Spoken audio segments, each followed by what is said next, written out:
I'm Matt Bichard here in New York City for NAREIT's REIT Week, the 2018 Investor Conference. Joining me today is Randy Churchy, Chairman and CEO of EdR. Randy, thanks so much for joining us. My pleasure, Matt. Now, can you start by highlighting some of the steps that EdR is taking to narrow the public-private valuation gap that we're seeing? As you know, most REITs are now trading at a discount to NAV, which is very frustrating for all of us.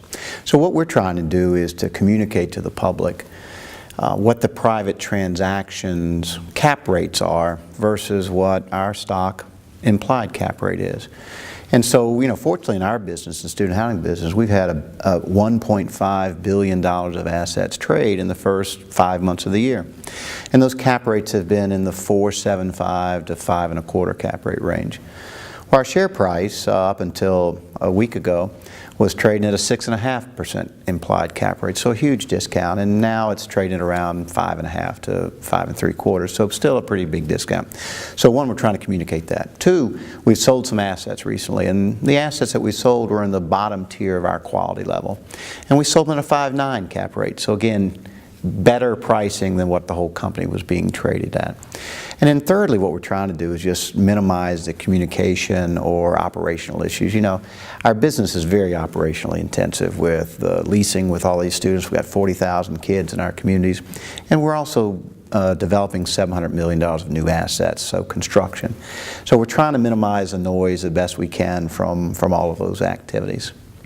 Now, how would you characterize supply conditions across your various markets? Is there any areas of concern right now? Overall there is. For about the 5th or 6th year in a row, we've now had supply growth exceed enrollment growth by about 50 basis points. So each and every year, 50 basis points is not a big deal.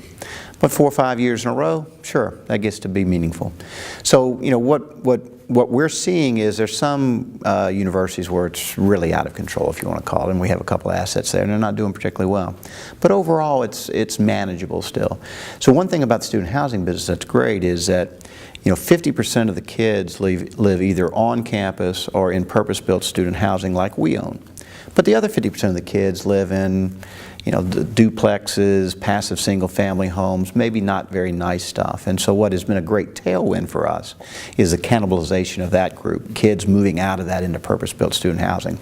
So while we've had 5 or 6 years of excess supply over enrollment growth, albeit by a small margin, that tailwind of cannibalization of the non-purpose-built student housing has really helped us out a great deal.